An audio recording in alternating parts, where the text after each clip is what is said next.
On va commencer, vous pouvez vous installer. Ah bon. Ah oui.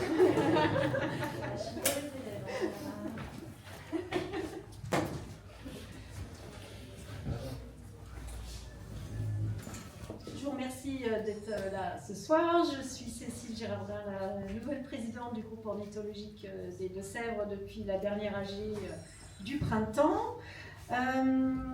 On va être ensemble pendant 1h15 jusqu'à 19h15. Ensuite, vous êtes tous conviés à notre apéritif du groupe ornithologique des Deux-Sèvres à 19h30. Et j'ai le plaisir aujourd'hui d'animer une table ronde avec Alain Jounot qui est à mes côtés, qui est le directeur France de la RSE à la FNOR. Je lui laisserai la parole tout à l'heure et je suis accompagnée du directeur du groupe ornithologique des Deux-Sèvres, François Tessier. Le sujet qui va nous animer ce soir est la RSO, responsabilité sociétale des organisations. Alors c'est un terme qui peut faire un petit peu peur, mais comme c'est Halloween, même pas peur, on va y aller.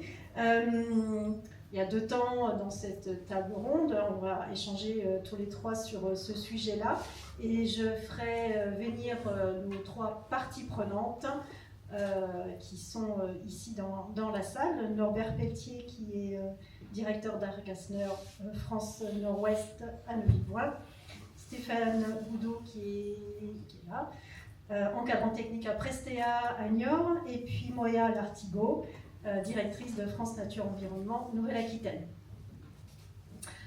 Alors, moi il y avait quelque chose qui m'interrogeait, c'était finalement parler de la RSO en plein festival ornithologique, alors que la plupart de nos conférences abordent des sujets de la biodiversité, de l'environnement, et que nos propres conférences abordent les haies, les pigrièches à tête rousse et la protection des oiseaux de plaine et les oiseaux en zone Natura 2000, c'est pas forcément quelque chose d'évident.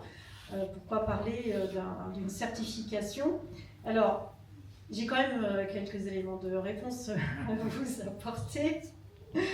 L'idée, c'est de nous interroger, nous, associations, mais également entreprises, structures et n'importe quelle organisation, sur notre propre impact. Nous, effectivement, nous sommes une association de protection de la nature. Nous nous intéressons aux oiseaux sauvages dans leur milieu naturel, donc on s'intéresse à l'impact environnemental.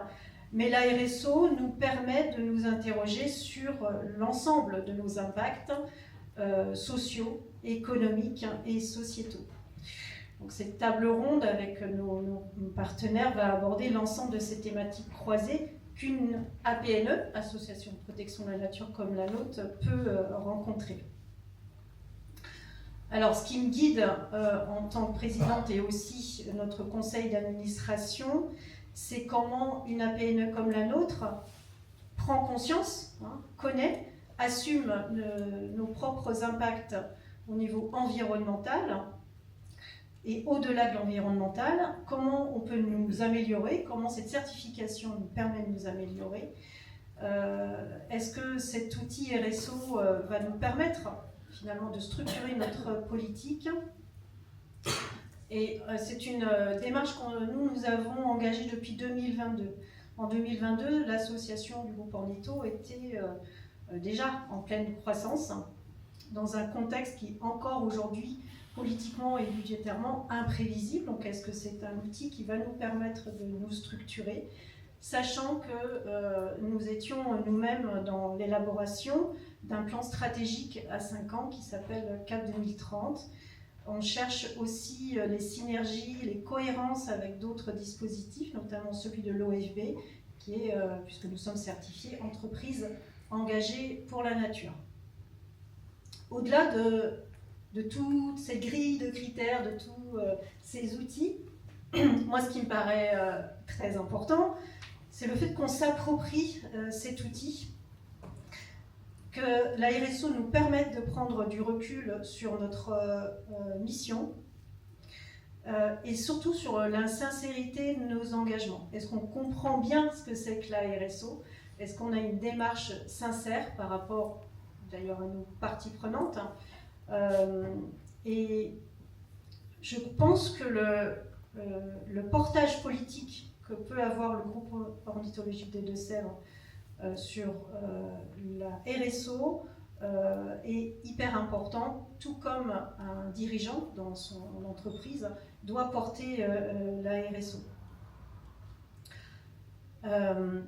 On est là aussi parce que le GOLS a été certifié en mai 2025 niveau 3 étoiles et niveau exemplaire par la FNOR.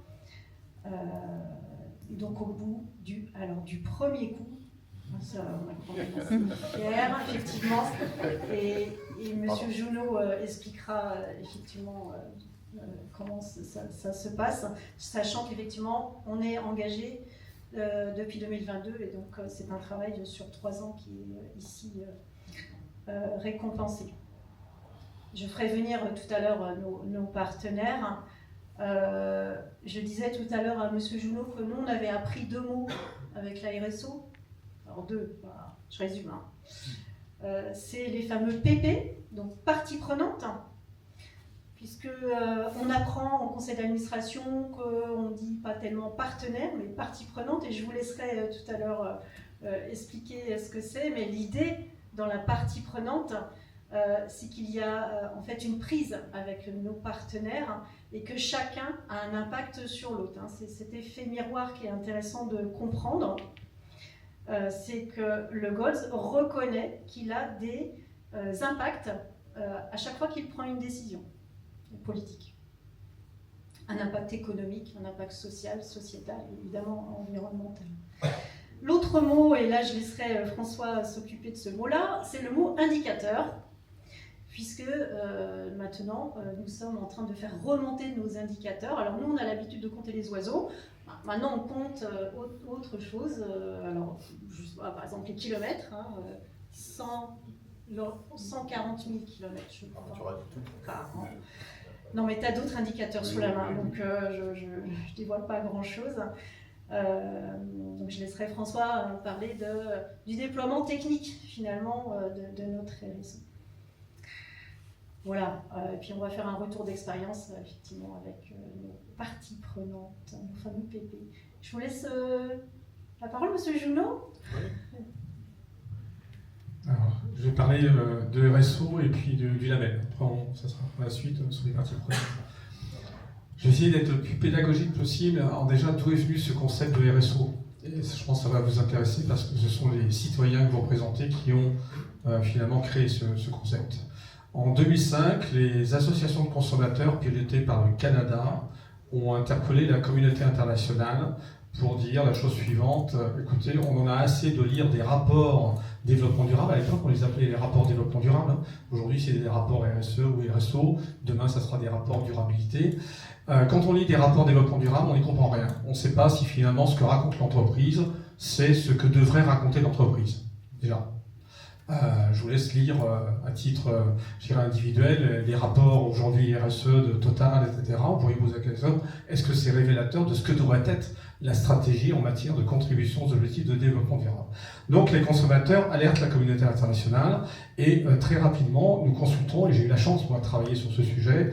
Nous avons consulté l'ONU, l'Organisation internationale du travail, l'Organisation mondiale du commerce. Et ça se traduit, cette consultation qui a duré 1 an, par un accord et un consensus pour élaborer une norme internationale sur ce sujet, pour cadrer un peu qu'est-ce que ça veut dire la RSE et la RSO pour des organisations et pour des entreprises. Cette norme est publiée en 2010 et elle donne une définition très claire avec une sorte un peu de ligne directrice sur comment contribuer à ça et comment structurer une démarche. Je ne rentre pas dans le détail technique parce qu'il faudrait plus de temps.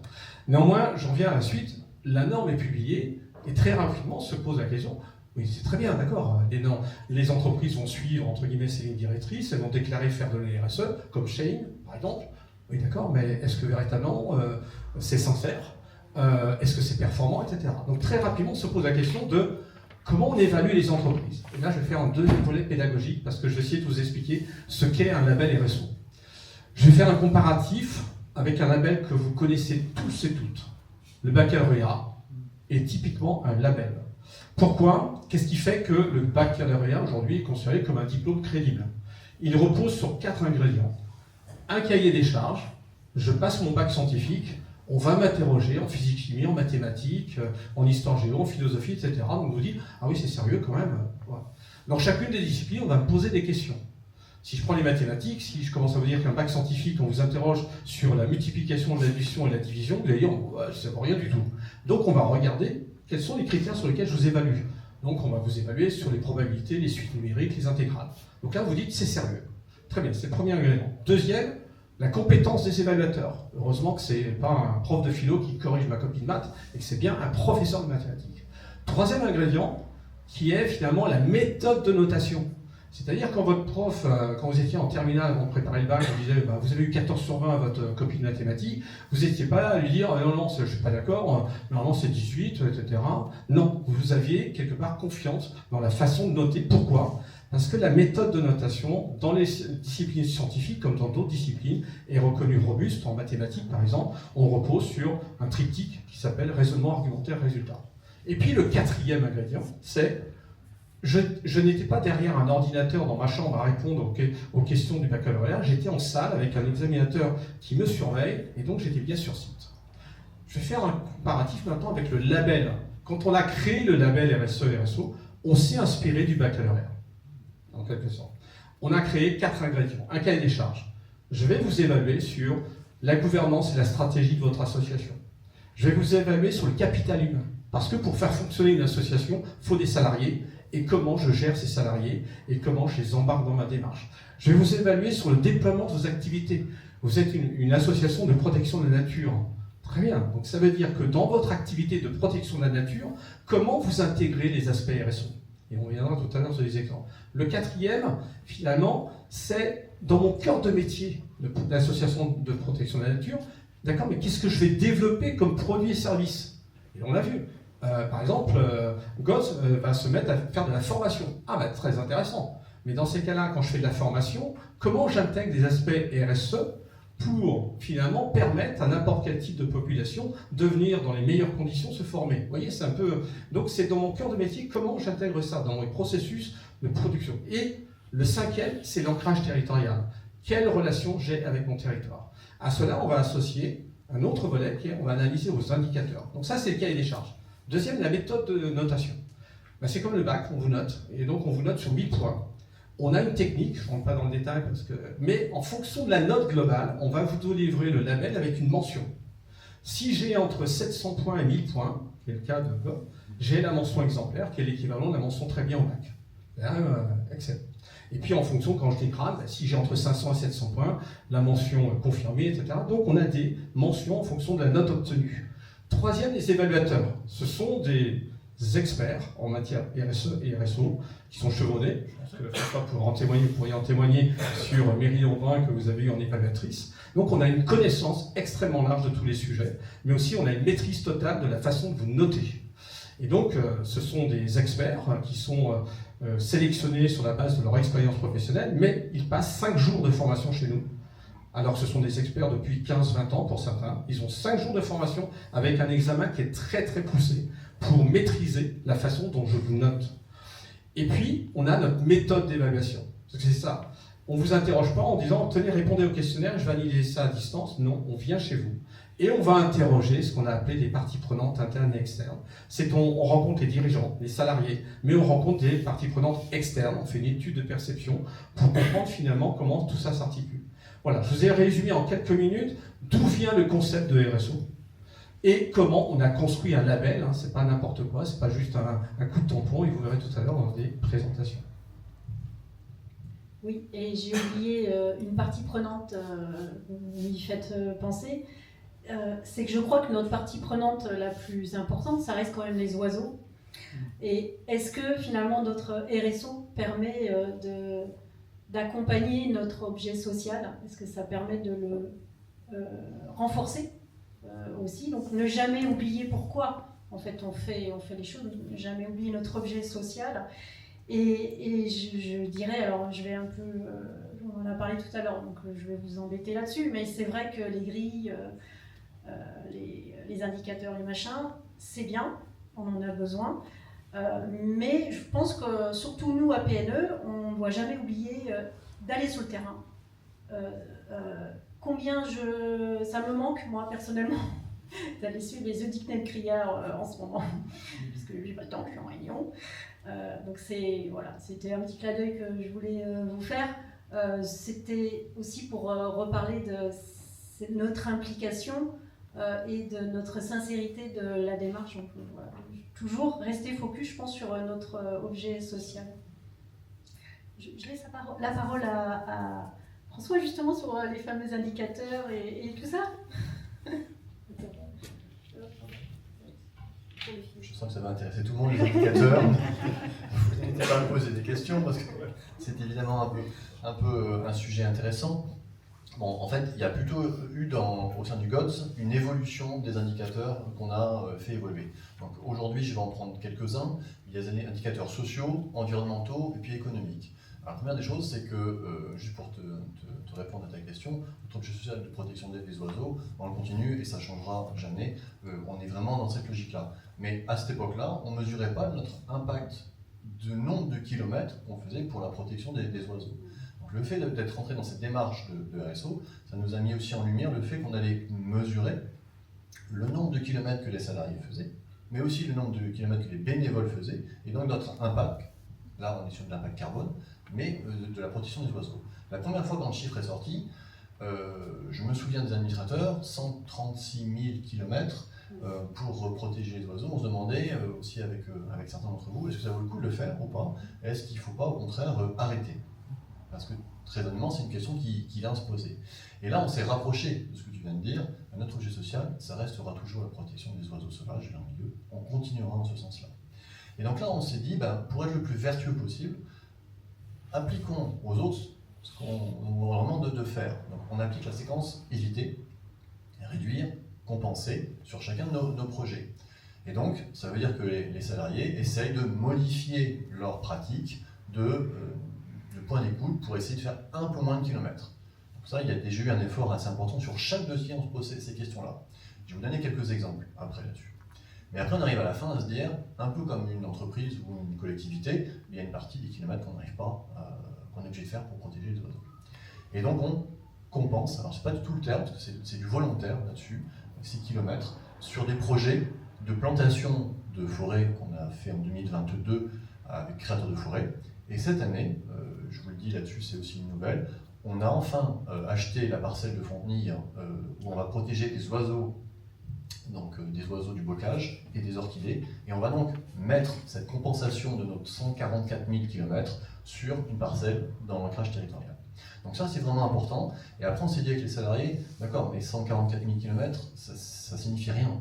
Donc maintenant, on va le mettre par nombre de projets. Et on sait qu'on fait 2600 km par projet pour, en moyenne, protéger les oiseaux. Et ça, on va regarder ce critère dans les années futures. Est-ce qu'on l'améliore ou on... Donc retenez, 2600 km quand même par projet, c'est pas anodin non plus. Ça, c'est un critère vraiment prégnant et qu'on n'aurait pas eu si on n'était pas engagé dans une démarche de RSE. Le deuxième critère aussi, qui lui par contre est très important, et je vais vous donner un exemple là, assez rapide, c'est que quand on fait un choix avec un fournisseur là-dessus, on applique une règle là-dessus, et je pense que Jackie et Hélène pourront en témoigner. On a sollicité là un emprunt pour pouvoir acheter la maison Guyot, on a sollicité 3 établissements bancaires là-dessus, on leur a donné les règles là-dessus qu'on souhaitait. Donc nous, il y a 5 règles quand on a un point, c'est le rapport qui a été pris, la territorialité, la référence, ce qu'ils font au niveau RSE et biodiversité, et puis le délai là-dessus. Et on pondère beaucoup ce qu'ils font au niveau RSE et biodiversité. Et donc là, par exemple, je vais vous le citer, on n'a pas choisi la banque la moins chère, mais on a choisi celle qui respectait notre grille RSE le plus important. Et vraiment, on a choisi un partenaire qui était plus cher, mais qui avait un vrai impact au niveau biodiversité. Donc ça, c'est vraiment une grille qu'on va continuer d'appliquer, qui a du sens, donne du sens à nos choix là-dessus.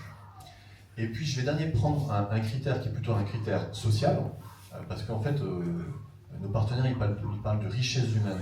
La richesse humaine, c'est nos salariés, nos bénévoles et autres. Donc, on doit travailler dans l'avenir là-dessus. Et travailler dans l'avenir, c'est former. C'est sur la formation des salariés pour qu'ils soient de plus en plus efficaces. Ben maintenant, on va mesurer le pourcentage qu'on donne en coût de formation par an. Et je vais vous donner 2 chiffres. On était à 0,7% de coût de formation sur la masse salariale en 2022, on est passé à 7 en 2025. Donc vous voyez, c'est-à-dire qu'on a vraiment poussé les curseurs, on a investi là-dessus pour que nos salariés aient les compétences pour sauver, continuer à sauver les oiseaux sauvages. Donc ça, je ne vous donne que 3 critères. Et puis pour le futur, parce que même si on est label RSE exemplaire, et merci, c'est sur ce point-là qu'on doit travailler le plus, c'est se donner des critères dans les années futures. Ça, c'est un point important qu'on va aborder là dans une des réunions assez rapide. Merci. J'ai pas fait trop long? Ça va. Elle avait peur que je fasse trop long. Oui, ça va. Tu vas avoir une bonne note. Ouais, bon, ça Ouais, c'est ça. Tu rentres dans les critères. Donc je vais demander à nos parties prenantes de nous rejoindre. Donc Monsieur Pelletier, si vous voulez bien vous approcher, Stéphane Boudot, et puis Moëa Martineau. Vous avez un micro, et on va commencer par vous, Monsieur Pelletier. Merci. Donc nous on travaille ensemble. Hein. On va discuter autour du lien entre une association de protection de la nature et l'entreprise, le milieu économique. Je vous laisse vous présenter et présenter votre entreprise. Bonsoir à tous, vous m'entendez? Je pense qu'il faut l'allumer. Le petit bouton, vous le mettez. Vous m'entendez? Ouais. Bonsoir à tous. Donc Norbert Pelletier, donc je suis directeur de Argasner France Nord-Ouest, qui est une société qui commercialise en fait des chaudières à bois déchiquetées, granulées et bûches sur tout le nord-ouest de la France. C'est une entreprise qui est à peu près, qui date des années 2007. Le fabricant est autrichien et nous on distribue en fait ces chaudières sur tout ce secteur-là.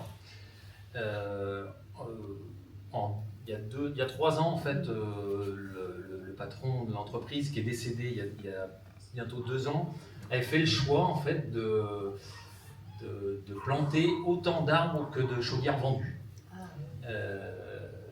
Donc, à l'époque, quand il nous a parlé de ça, on était un peu surpris, c'était un peu un projet, on disait c'est un projet de rêve, mais il a tout fait pour le mettre en œuvre. Et du coup, en fait, donc il est décédé il y a à peu près 2 ans. Il a commencé à initier le projet et on s'est très vite rendu compte qu'on n'avait pas les compétences de planter. Donc il a acquis 10 hectares de terrain autour du site où on se trouve, à Neuvy-Boin.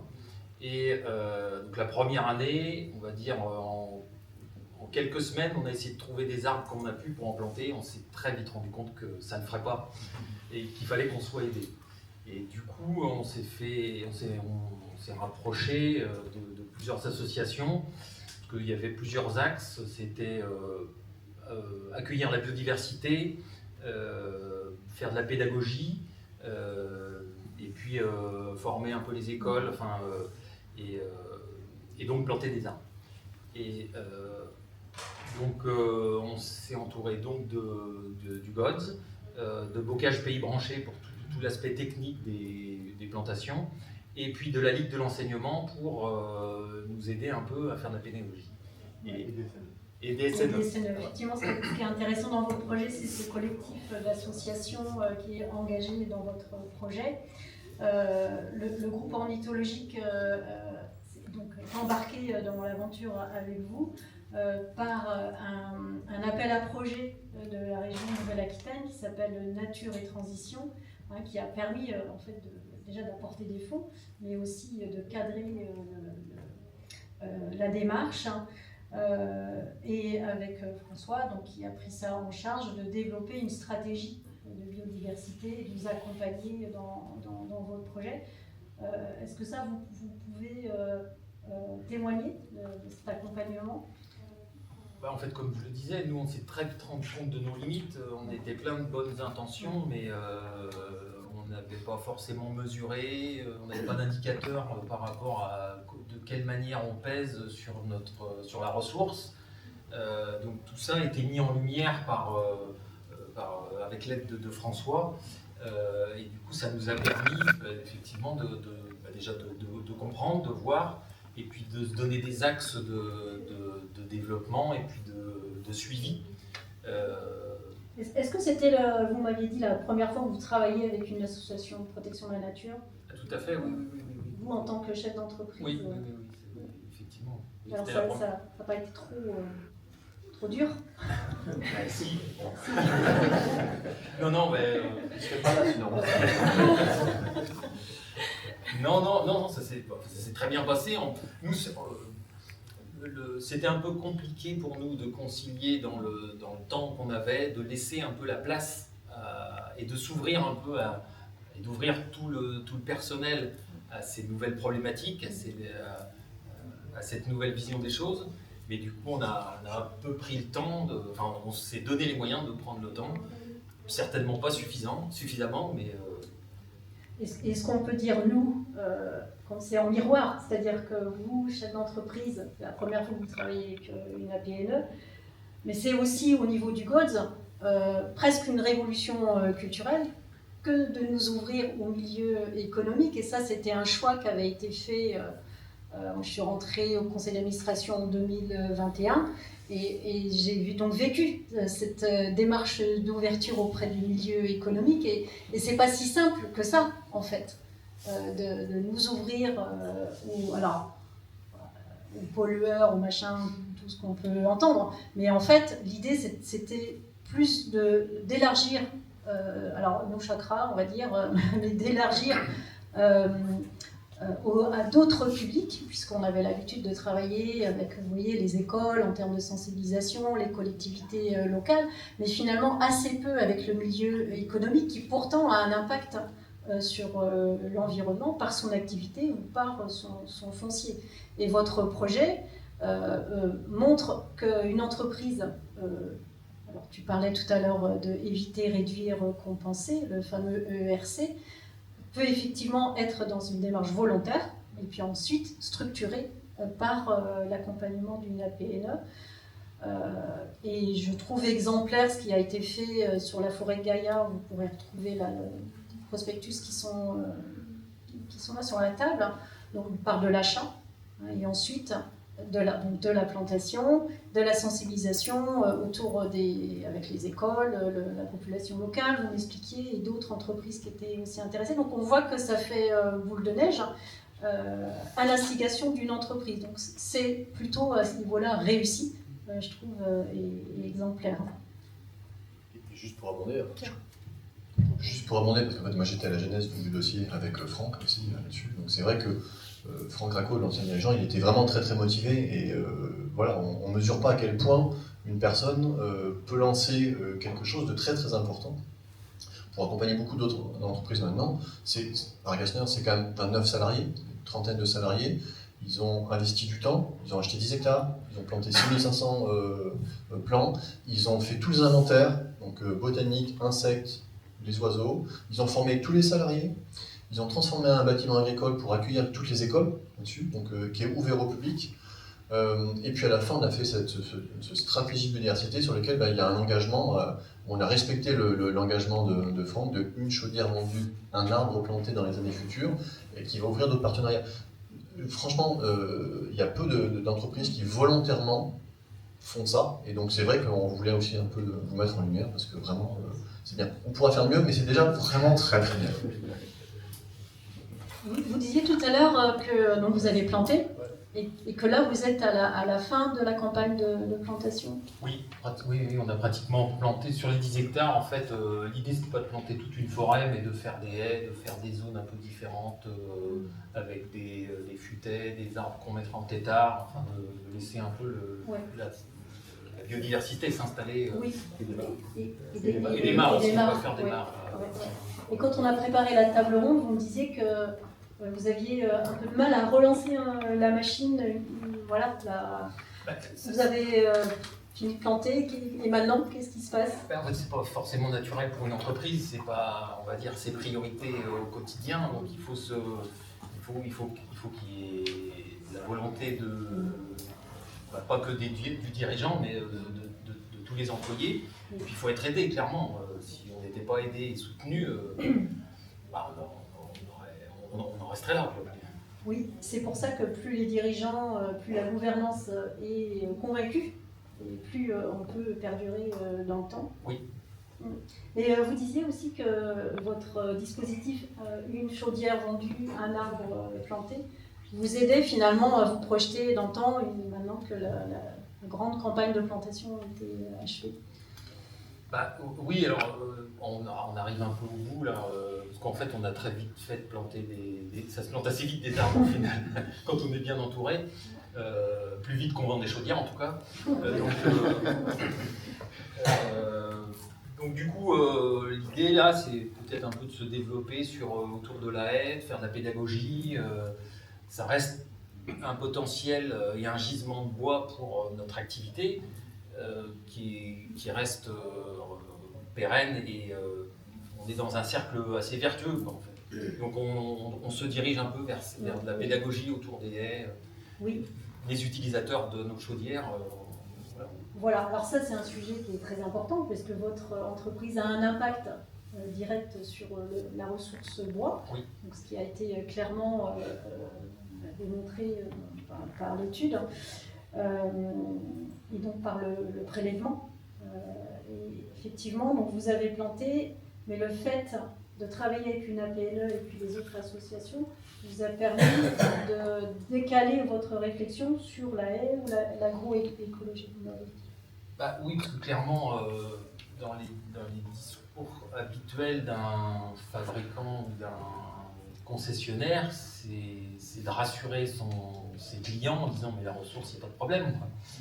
Donc nous, ça nous a aussi permis d'avoir un peu un autre regard et peut-être plus juste sur les choses, dire que on ne peut pas se permettre de vendre des chaudières à tout va, à un moment donné, ça va coincer. Quoi. Ça ne plante pas plus d'arbres ou ne pousse pas plus vite. Donc ça nous a un peu, effectivement, mis face à nos limites. Merci. Merci beaucoup. Monsieur Jonot, peut-être ça vous fait tilt. Peut-être.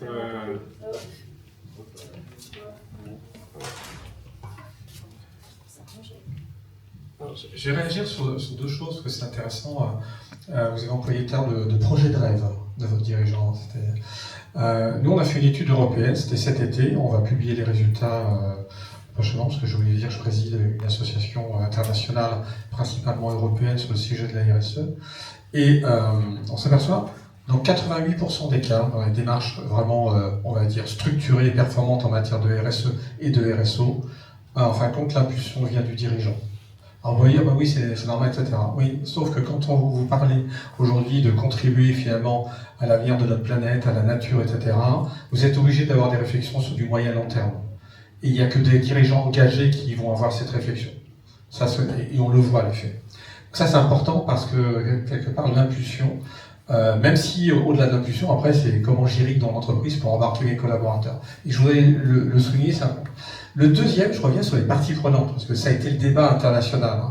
Moi, j'étais dans les discussions, et on avait finalement à nous deux opposants à notre finalement philosophie d'approche des parties prenantes. Je vais revenir là-dessus. Dans les débats internationaux, la notion de partie prenante, vous aviez les États-Unis qui ont une approche partie prenante très philanthropie. Finalement, allez, je paye, je finance, etc. et c'est bon, et on me fout la paix. En gros, je résume. Vous avez les anglo-saxons qui sont sur une approche des parties prenantes extrêmement restrictive en termes de périmètre. L'approche qui l'a emporté, en fin de compte, au niveau international, ça a été la nôtre. J'étais avec Christian Brodin, etc. Nous, on avait porté le sujet à Johannesburg en 2002, qui était de dire finalement la notion de partie prenante, c'est pas uniquement les clients, les fournisseurs, ce sont tous les acteurs autour de l'entreprise, mais aussi, il y a deux acteurs essentiels qui doivent nourrir la réflexion des dirigeants, les acteurs faibles et les générations futures. Et donc, quand je parle de ça, quelque part, je me préoccupe de la nature. C'est là où on fait le lien aujourd'hui avec certains acteurs qui disent vouloir faire entrer la nature dans les conseils d'administration. Donc, on voit bien qu'il y a ça. Et pourquoi j'en viens à ça ? Tout simplement parce que quand la norme a été élaborée, et vous l'avez dans le label, ce qu'on explique, c'est que les parties prenantes sont avant tout des alliés. l'entreprise ou l'association seule ne peut pas répondre à des enjeux. Et quelque part, elle doit aller chercher ce qu'on appelle des partenaires. Et les parties prenantes sont des partenaires de l'entreprise. Et donc, vous avez un parfait exemple qui est de dire, finalement, nous, on ne s'y connaît pas pour planter des arbres. Donc, il fallait s'ouvrir, aller chercher. Et donc, aller chercher, alors là, je vous fais de la pure théorie, parce que je suis ancien scientifique au CNRS, c'est ce qu'on appelle la théorie de Freeman. Que dit Freeman? Plus vous êtes ouvert à vos parties prenantes vers l'externe, mieux vous serez, je dirais, connaisseur de votre écosystème, des attentes futures, et donc plus vous serez performant. C'est démontré par A plus B, ça. Donc, et vous en avez un parfait exemple. La preuve en est, c'est que de mieux connaître vos parties prenantes externes vous amène à avoir une autre réflexion complémentaire à votre activité, on va dire de base à l'origine sur fabricant de chaudières à bois, etc. Vous voyez toute la... Et ça, on va le retrouver. Je finis mes propos pour vous donner juste un exemple, comme ça vous allez comprendre en quoi les parties prenantes sont des partenaires. Je vous donne juste un exemple. Un site industriel de 3000 personnes, basé à Bordeaux, qui un jour se dit, au même titre que toi, quand on fait le calcul, j'ai un tas de personnel, mais quasiment 100%, qui viennent en voiture sur le site. On a un problème. D'accord? Ils font l'analyse. Ils se disent, ah zut, on a vu que finalement la desserte de transport collectif, elle est à 800 mètres du site. Qu'est-ce qu'ils ont fait? Ils ont pris contact avec la métropole, ils ont dit, voilà, nous on veut avoir une vraie démarche en matière de RSE, et donc on s'aperçoit que parmi les impacts, on a l'impact CO2 de transport de nos salariés pour venir sur le site. Est-ce qu'on peut modifier et rallonger les dessertes? Ils ont mis la desserte devant le site. Aujourd'hui, 65% des salariés prennent les transports collectifs. Donc ça vous montre que la partie prenante que représentait la métropole n'était pas simplement quelqu'un qui allait dire « Oh là, vous avez des impacts sur l'environnement ». Non, c'est-à-dire « Ah, mais je transforme finalement cette notion d'impact en « Ah ben, on va faire un projet ensemble ». Et vous l'avez exposé dans votre projet avec les associations. Voilà mes deux points. Merci beaucoup. On va passer à Prestea, avec Stéphane Boudot.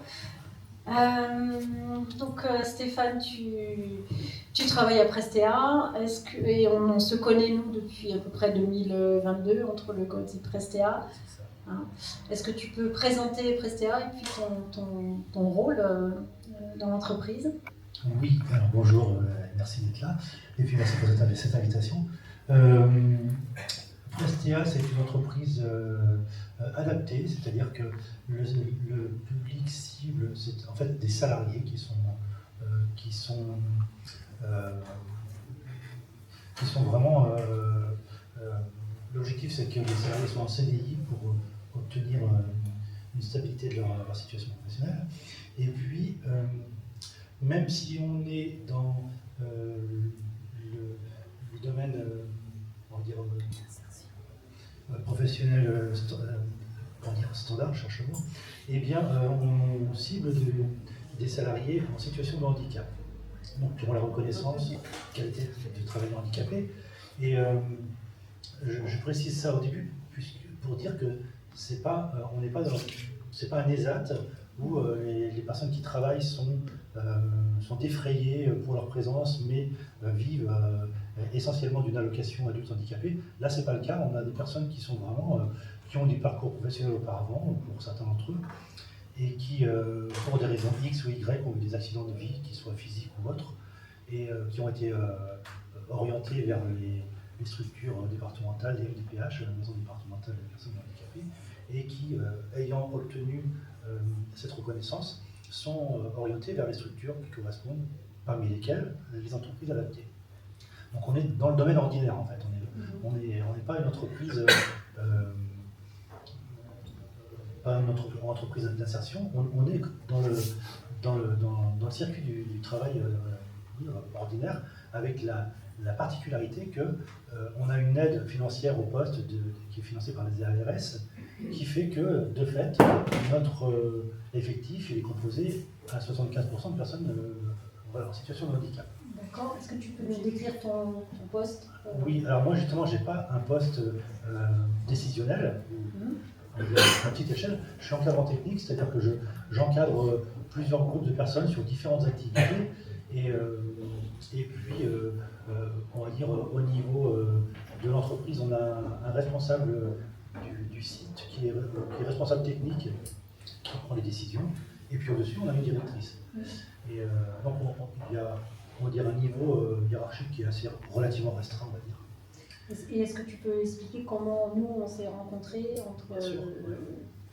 En fait, quand travail je suis arrivé confiance. dans l'entreprise, j'ai récupéré un projet qui était en phase d'une naissance, on va dire. Le but, c'était d'avoir une activité un peu autour de l'environnement, ce qui n'était absolument pas le cas jusqu'alors.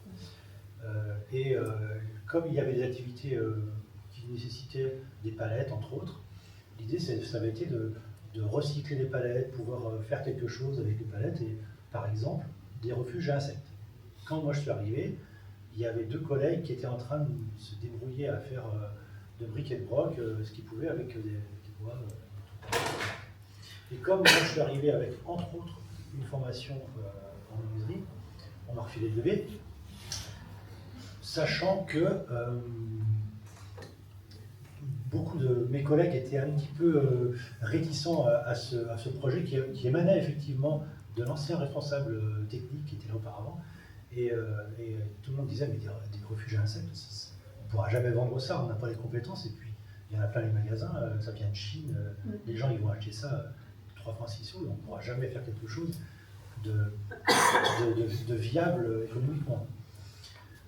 Donc moi je suis allé sur d'autres compétences que j'ai qui sont voilà, l'ancrage local avec les cultures régionales. Je me suis dit, je vais faire une forme de grange du Poitou, qui est assez typique, avec la partie centrale et puis les deux ailes qu'on retrouve partout en Poitou, un peu autour. Et puis voilà, et je suis arrivé à la construction de structures, et puis qu'on a rempli collectivement avec différents éléments qu'on a glanés, collectés, jusqu'à ce que l'idée vienne de faire valider notre création par des structures compétentes. Et c'est là qu'on s'est tourné vers de serre nature environnement. Donc on est arrivé un jour avec mon collègue, avec Lagrange et puis un autre modèle en forme de pie vert. Et puis on a présenté ça à DSLE, le directeur de l'époque, qui est encore là je crois. C'était pas le directeur, c'était chargé de projet. Il a trouvé ça très bien et il a dit j'en parle autour de moi. Donc, comme vous êtes voisins et parfaitement collègues, on va dire, entre DSLE et GORS, je dis vous, eh bien, 6 mois après sont arrivés François et puis peut-être Étienne, je ne me rappelle plus avec qui tu es. Toute première fois c'était tout seul, mais Étienne a assez vite après. Ouais, peut-être avec Étienne, en tout cas avec un ornithologue. Et puis on a discuté de ça. Et voilà, comme vous m'avez expliqué que vous aviez besoin, dans le cadre des programmes de protection des oiseaux, de mettre en place des systèmes de protection des nichoirs, eh bien on a signé une convention entre GODS et Prestea pour que les nichoirs soient faits par Prestea au titre du comprendre biologique. Ça correspondait vraiment au type de partenaire qu'on voulait avoir aussi. Juste, c'était aussi un cahier des charges avec du bois local, avec de l'huile de lin, de la cire d'abeille, donc ça c'était aussi dans une démarche RSO. Oui, oui. Et à la fois c'est une action RSO. Ah, pardon. Vous m'entendez ou pas? Pas de micro, c'est bien. Oui, non, je disais juste, c'était aussi avec du bois local, avec de la cire d'abeille, donc il y avait un cahier des charges sur lequel on partageait. Et je trouvais que c'était intéressant parce que historiquement les bénévoles faisaient 300-400 nichoirs par an et qu'on avait une montée là-dessus un peu importante et on en commandait 1000 et que les bénévoles nous disaient là on n'y arrive plus là-dessus. Donc à la fois c'est une décision, je dirais, stratégique, c'est aussi une décision RSO, puisqu'on est vraiment sur le montage territorial, et ça avait du sens au niveau social. Donc clairement cette convention, on l'a mise en œuvre, mais quand on l'a mise en œuvre, très honnêtement, je m'en souviens encore, c'est presque comme si c'était hier, je me suis dit, oula, on va tester, et je crois que c'est une des plus belles réussites de ça. Donc pour moi, les RSO, ça a été aussi cette démarche d'ouverture, clairement, là-dessus. C'est aller rencontrer quelqu'un qu'on n'aurait pas forcément été là-dessus. Donc voilà. Oui, je crois qu'on peut ajouter aussi un autre sujet, puisque tu as parlé tout à l'heure de la réaction du personnel aux hôtels à insectes, mais aussi aux nichoirs. Une réaction qui n'était pas forcément positive au départ. Et tu te présentes souvent comme Jiminy Cricket de l'environnement et voilà, tu y vas porter les valeurs en fait de l'environnement et qui est presque un influenceur en fait dans ton entreprise. Donc, est-ce que tu peux revenir sur la réaction Alors voilà, interne? donc, ce qui est intéressant, c'est que la première fois où ça s'est mis en place, alors ce qu'il faut vraiment préciser entre parenthèses et même en exergue, c'est que l'activité qu'on a de fournisseur de nichoirs à GOTS est vraiment très très annexe à notre activité. Prestea existe depuis 2001, je crois, et il y a 50 salariés, donc c'est quand même important. Et l'essentiel de l'activité de Prestea, c'est historiquement l'entretien des locaux dans des entreprises privées ou des structures publiques comme le département, comme Ceolis. Et puis une partie qui s'est développée ensuite de travaux d'espace vert, toujours aussi pour des structures qui peuvent être les mêmes d'ailleurs. Et puis pour les personnes qui sont beaucoup moins mobiles et beaucoup moins aptes à travailler en extérieur et de façon physique, on a une partie de notre public qui est en poste assis sur de la sous-traitance industrielle, pré-montage de câbles pour des entreprises, pour des ascenseurs par exemple. Mais c'est variable ça. Mais quand l'activité bois s'est développée, j'ai formé avec 3 personnes qui sont actuellement sur l'activité. Donc c'est vraiment très très annexe. Donc il faut vraiment être conscient de ça. Et puis, donc je vais faire la parenthèse. Et au début, quand on fabriquait ça, et prioritairement ceux qui ont un rapport à l'extérieur, et c'est les travailleurs d'espace vert qui peuvent être un petit peu bourrus, qui sont plus débroussailleuses que taille au sécateur, entre guillemets, quoi. Et elle est bien ta dinette, ou alors c'est pour mettre c'est pour un chien. Enfin, voilà, il y avait vraiment une petite taquinerie comme ça qui est apparue. Donc du coup j'ai expliqué. Je dis en fait non, c'est pour les insectes. Oh, je les écrase. Et après j'explique. Je dis mais toi t'aimes bien ton jardin? Ah bah je fais du jardin. Mais t'as quoi? Oh je fais des tomates. Mais en fait l'intérêt c'est que on va protéger la survie des insectes pour qu'ils puissent faire des petits l'hiver, et puis au printemps, ils vont sortir, ils auront pu hiberner, et ils vont polliniser tes courgettes, tes poiriers. Ah, c'est pas cool. Voilà. En gros, ça permet de mettre un pied à l'étrier, je sais pas, de la biodiversité chez pas mal de gens. Est-ce que tu sens justement que cette activité lichoire et hôtel à insectes infuse en fait une sensibilisation? Oui, parce qu'il y a maintenant on va dire un certain nombre des salariés qui sont intéressés par les oiseaux, qui sont intéressés par toutes ces questions-là. D'autant qu'on a installé des nichoirs à l'extérieur de l'entreprise et que rapidement il y a eu une couvée de mésanges. Et quand on a validé le label espace naturel, on a mis le nichoir du label près de l'entrée. Il a été colonisé, en tout cas occupé par un couple de mésanges qui ont fait vivre. Oui, c'est cadeau. Merci beaucoup Stéphane. Je vous laisse réagir. Quelques commentaires. Déjà pour l'anecdote, on a plusieurs entreprises adaptées qui sont labellisées chez nous. J'ai même travaillé il y a quelques années avec l'UNEA, l'Union nationale des entreprises adaptées, et on a fait un guide de lecture du label spécifique à votre secteur d'activité. Et donc c'est pas inintéressant parce que... Alors pourquoi je parle de ça? Parce qu'on pourra aussi parler des entreprises d'insertion, où il y a énormément d'entreprises d'insertion qui sont labellisées en RSE et RSO. Voilà, vous pourriez vous dire, ah oui, qu'est-ce que je veux dire par là? C'est que c'est pas parce que je suis reconnu dans un secteur par finalement mon projet social, en tout cas mon pilier social, que pour autant je ne dois pas me préoccuper de RSO. Et c'est comme ça que ces entreprises se sont dit, mais oui, il faut absolument qu'on prenne en compte la dimension environnementale. Et qu'est-ce que je veux dire dans mes propos? C'est qu'il n'y a pas un chemin unique pour aller sur le chemin de la RSO. Il y en a plusieurs. C'est peut-être la difficulté que peuvent rencontrer des entreprises ou des associations, mais en même temps, c'est une grande facilité. C'est-à-dire que s'il n'y avait qu'un chemin unique, bon, allez hop, on commence par ça, et puis j'avance comme ça. Non. Vous avez, en fonction de la culture, de secteur d'activité, finalement, ça va être le pilier social qui va porter le projet RSO. Parce que finalement, c'est finalement une facilité et ça permet d'embarquer après les collaborateurs sur d'autres sujets, et vous l'avez démontré. Ça, j'ai un dirigeant un jour d'une entreprise qui disait finalement la RSE dans une entreprise, ça doit se respirer. C'est un peu ça, quelque part. Finalement, vous avez réussi à convaincre vos collaborateurs du bien fondé de ce qui était fait, et on voit bien que la RSE ou les RSO, vient irriguer finalement l'ensemble de l'entreprise. Donc c'est ça que je voulais mettre en avant. Finalement, il n'y a pas un seul chemin unique et nous, on va s'adapter. Et certains pourraient dire, ouais, mais la RSO, ça fait peur.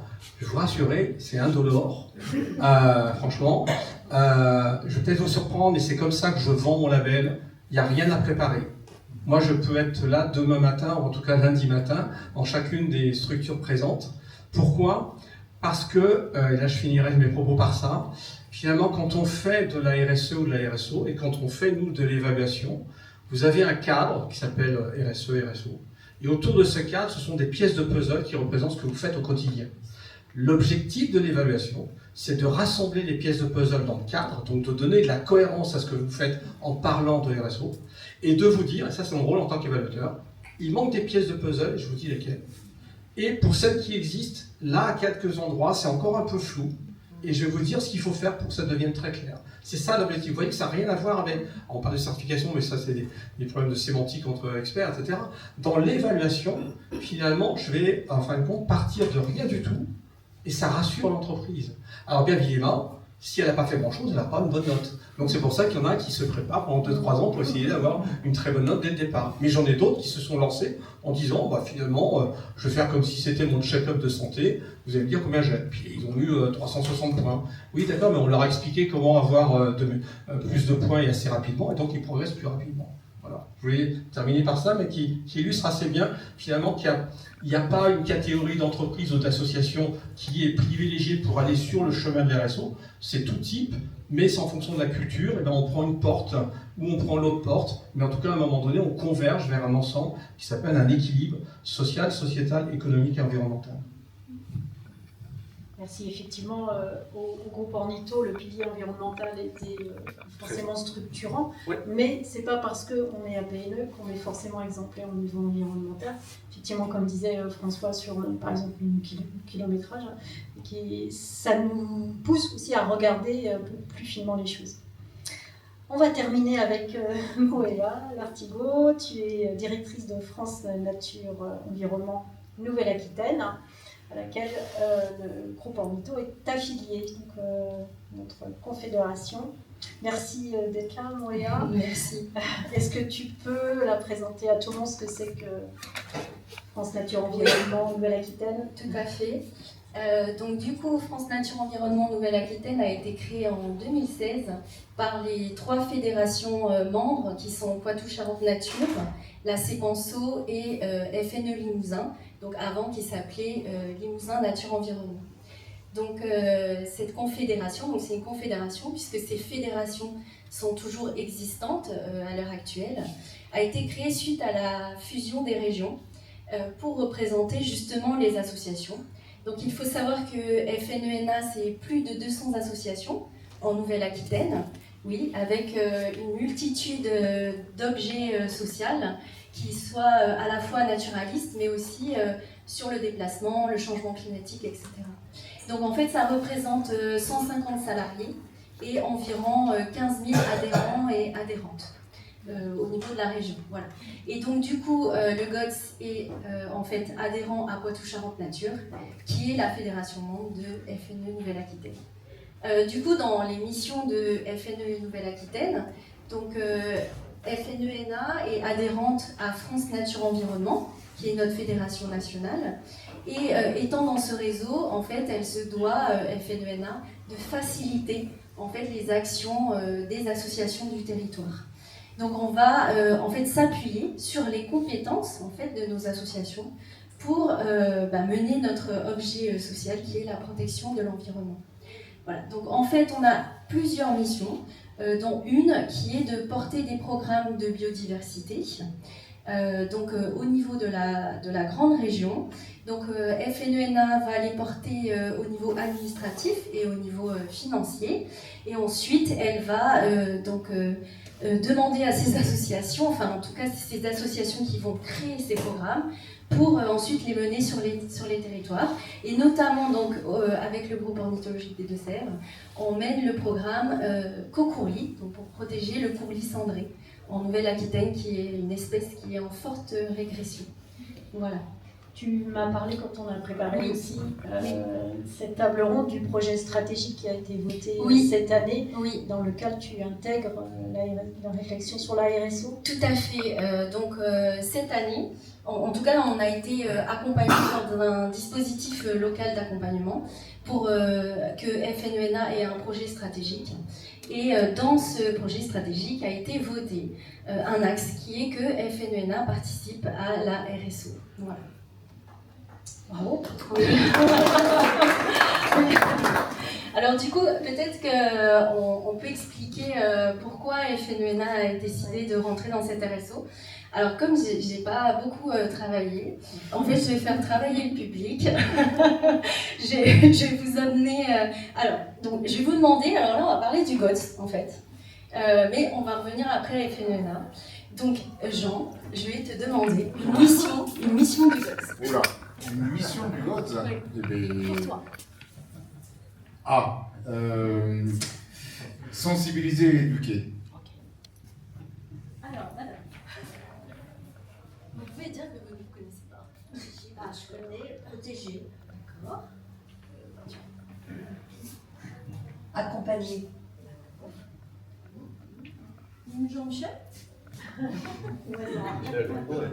Au hasard administratif. Essayer de convaincre les autorités que la biodiversité mérite d'être défendue. Allez, on va chercher une dernière personne au fond pour pas que les gens dorment.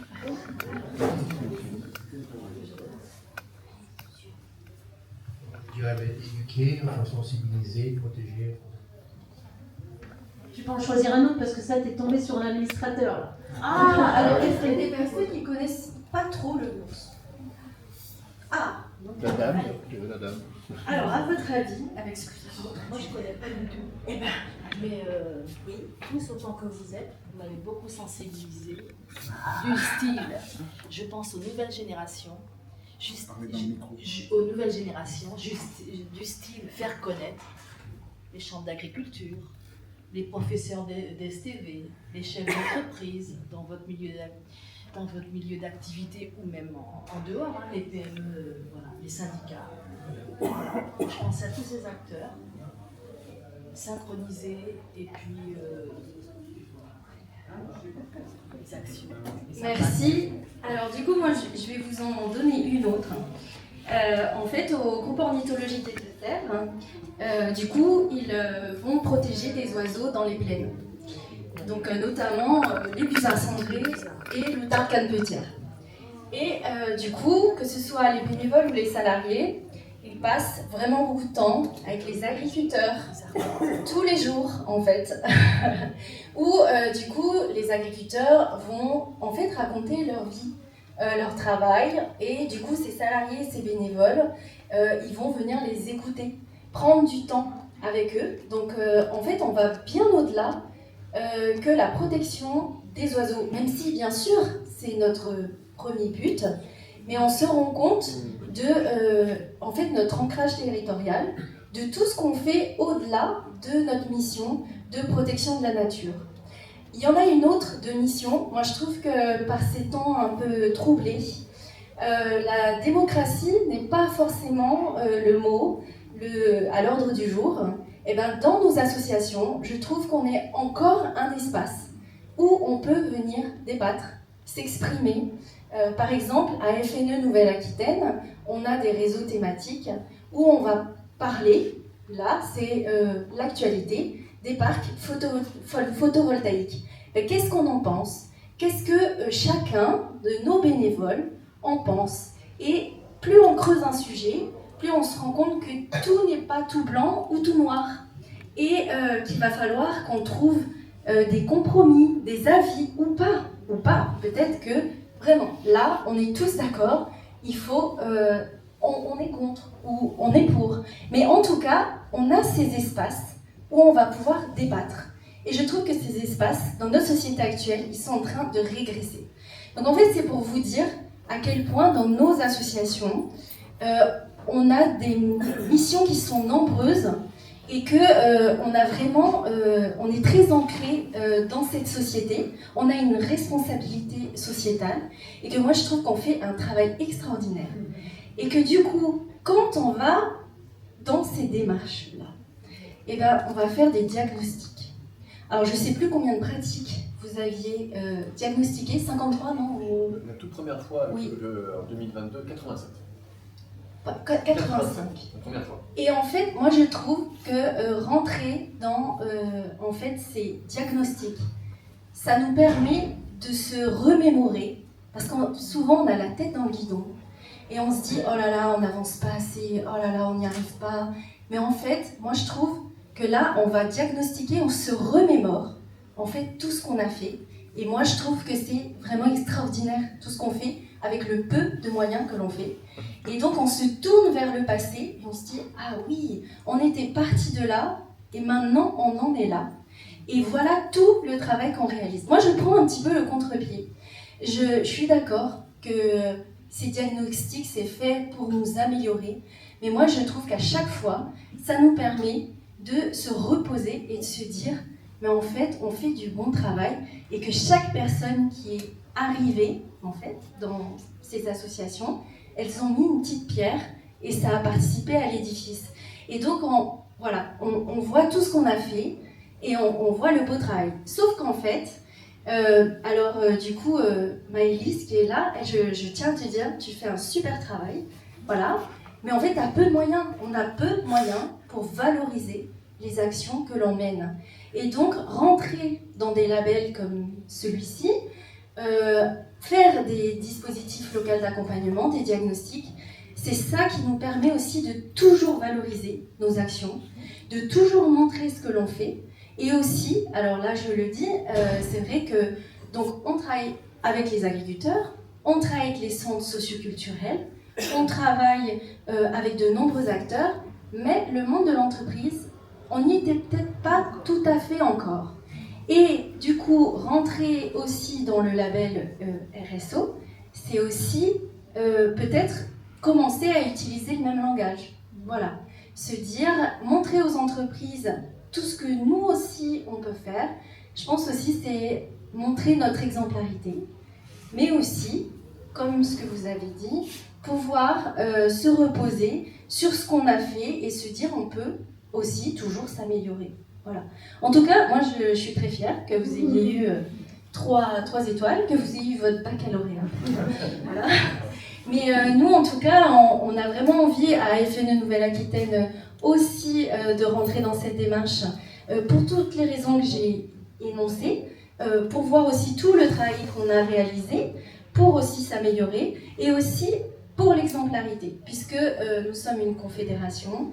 Et bien, du coup, on a envie d'essaimer en fait cette démarche dans notre réseau, donner envie à nos autres associations d'y participer. Donc voilà, en tout cas, et ah oui, et alors j'ai oublié aussi une chose. Oui, je parle beaucoup. Ouais. En fait, on a des réunions des directeurs et François a présenté la démarche, a fait un retour d'expérience.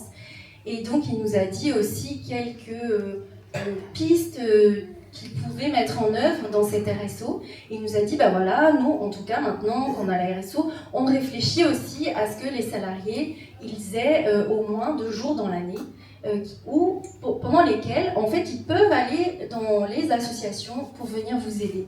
Et ça, j'ai trouvé ça extraordinaire, que du coup, on se repose la question de la solidarité. Parce que cette solidarité, dans ces temps difficiles, elle est vraiment primordiale. Et donc, de se reposer tout le temps la question de est-ce que, du coup, quand je fais ceci ou cela, je reste solidaire? Est-ce que quand je fais ceci ou cela, je reste dans mes valeurs? Je pense que c'est important.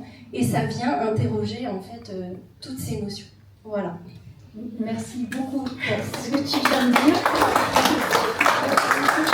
Et effectivement, on avait envie, toutes les deux, de parler de ce qu'est une association, finalement, et de ce qu'on trouve toutes les deux. Et puis, je pense que c'est partagé par tout le monde ici, de la beauté de notre engagement, qu'il soit bénévole ou salarié, puisqu'on est tous portés et motivés par par la protection alors pour ce qui nous concerne des oiseaux, alors pas que dans la plaine, hein, mais pas que dans l'ensemble des Deux-Sèvres, pour ce qui nous concerne.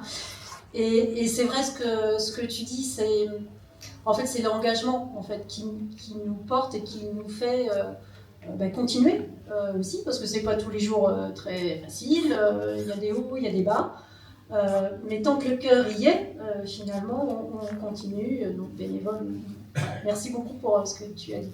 Je vous laisse la parole. Alors, vous avez 3 minutes. Et oui, puis on conclura. D'accord. Ouais.